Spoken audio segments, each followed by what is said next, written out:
You ask Tiger to solve. This deals with linear equations with one unknown.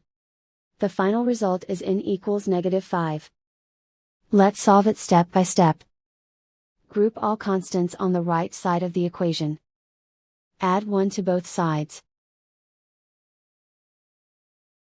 Simplify the arithmetic.